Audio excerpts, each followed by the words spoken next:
Housing prices are going absolutely crazy, and the Ontario government just passed a new piece of legislation. That's what we're going to be getting into: cheap homes, affordable for everyone.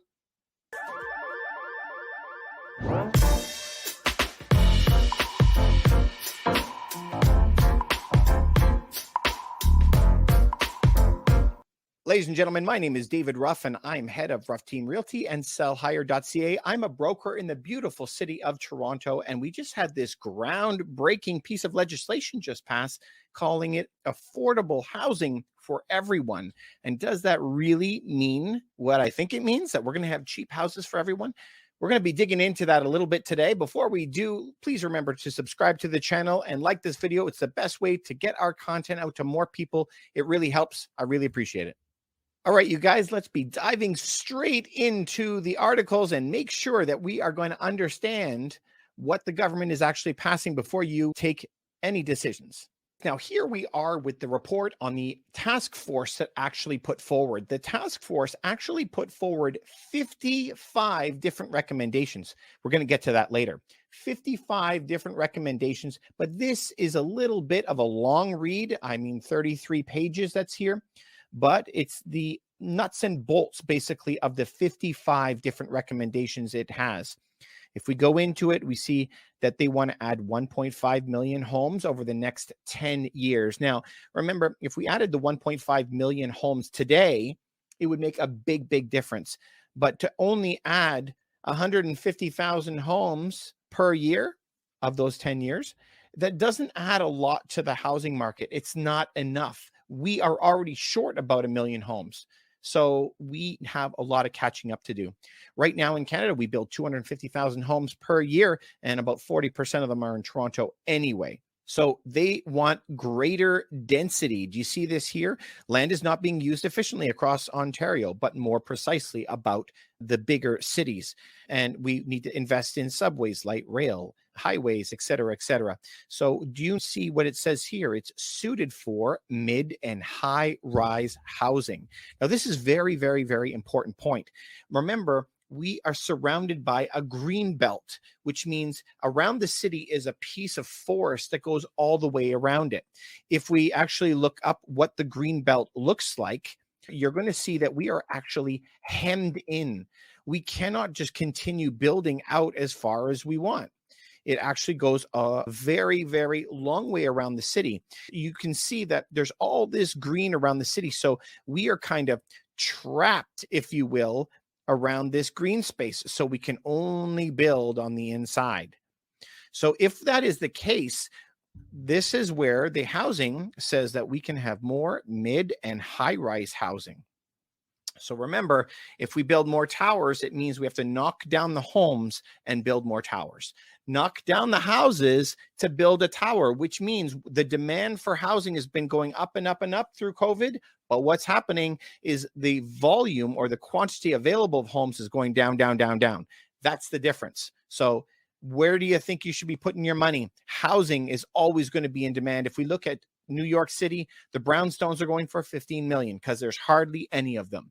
So being in an actual detached home in Toronto is going to be a luxury. All right, that's very, very important for us to look at. Recommendations 3 to 11 is how they can quickly create supply. By doing that, they just want to cut the red tape. In Ontario, they are notorious for making 5 years an average for you to build. It is crazy town. If we go into something like this, this is what really, really separates all the things between places like New York, for example. So if we look at the difference between Toronto and Montreal or Toronto and New York, it's going to be a very big difference, right? In Canada, we are heavily regulated for everything. In New York City is not regulated hardly at all, like kind of like capitalism. If you own the piece of dirt, you can kind of build whatever you want on it. You want to build a 200-story building, that's up to you. But in Canada, it could take 5 years for you to get all the regulations passed, municipal, provincial, maybe even federal, before you can build a building. It takes a long, long time. But because of those regulations, the growth is very, very, very consistent over time. But if you're in a place like New York, you'll have these massive swings up and massive swings down. So whenever there's a massive bull run or really good market, like in the past 10 years, everyone across Canada is like, cut all this red tape all the time. But when the markets are crashing, like they were maybe back in 2010 in New York, then everyone's like, oh, Canada's regulations is the absolute best, right? So you always want what you don't have. There are benefits to both sides. All right, now let's jump back into the report. Okay, so recommendation 12 here, they would set uniform provincial standards for urban design, including shadows, setbacks. Setbacks is away from the roads. They want larger buildings on the same square foot of land. We can keep going through it, that they want to cut red tape. We've already covered that already. This is also limiting consultations so that we have more permits put out in a faster way.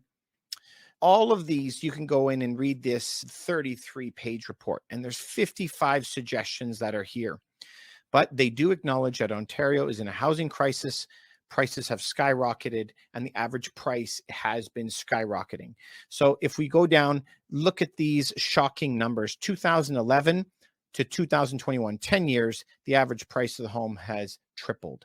That is sickening for most people. They'll never be able to get into the market. Look at this. It says average house prices have climbed 180%, while incomes have only grown 38%. And that is a result of inflation as the cost of living keeps going up and up and up over years, but your pay remains very, very steady. So that'll eventually wipe you out. So the commentary here is also about inflation. This is saying that Ontario must build 1.5 million homes over the next 10 years. I vastly disagree. We needed 1.5 million homes right now, and then an increase to supply over time. That's what we need. If we keep going down, I mean, they have more stuff on focusing on getting more homes built, but their targets are extremely low. It's very shocking, and I don't like it. So if we go into some of the commentary on this, this is more homes for all, and it goes into the little bit of the major proposals that are in it. One thing that happened really fast, and I was surprised that it was going to happen so fast, is this part right here, where they're going to increase the non-resident speculation tax by 20%, which is huge. Now, they will also want to work with municipalities to crack down on land speculation. But remember, this isn't for the end user. This is actually going to be the people who are building the properties. So they want to make sure that's a little bit more of a crackdown. So what does that mean? That means if you go buy a condo for $500,000 and then you are going to move into that place, you want to make sure that you're going to have it for $500,000. A lot of builders have been pulling that contract and making you pay an extra $100,000, or else they're going to cancel the contract. Well, that's not cool. So they want to be able to protect the buyers. Also, making these new tools, blah, blah, blah. If they want to add 19 million to Ontario Land Tribunal for landlord and tenant boards, this is a very small thing that they're actually taking on. $19 million sounds big to me and you, but it's nothing when it comes to the government budgets. Now, so that's just to deal with landlord and tenant issues that when they come up. So when we look at the actual main pieces of the legislation, it's not really a lot, which is a problem, right? What does that actually mean for me and you? When we're looking at the overall issue of housing, the only thing that matters is supply and demand. Everything in life is supply and demand. Ask any economist, right? It's always supply and demand. We don't have enough houses for not enough people. Now, we always want to vilify one type of group or the other, but because the government is printing so much money, houses are considered a safe asset, not only as a hedge to prevent loss, but as a way to make a lot of money as the government evaporates your debt and pays off your mortgages for you by massive money printing. This is a massive, massive problem. If you want me to do another video on that, you can leave a comment below. But you guys, housing is a human right. We should have a place to live, right? But we have been, over time, had a problem with a lot of foreign investors. Now, adding this 20% tax, instead of it just being in the city of Toronto, they're now going to be province-wide. That should have been done a long time ago. But still, at 20%, really think about that. If housing are going up 10, 15, 20% a year, any foreign buyer only has to be thinking about it and go, I just have to forego 1 year of gains and then I can have it for the rest of my life. It's still a good deal for them. We are chronically short of homes. We need more supply. End of story. Yes, foreign buyers are a little bit of an issue, but I can tell you, as being a team lead, it is a very small part of the picture. The larger part of the picture is that we are now up against institutional buyers that are coming in and buying 50,000 homes, 100,000 homes.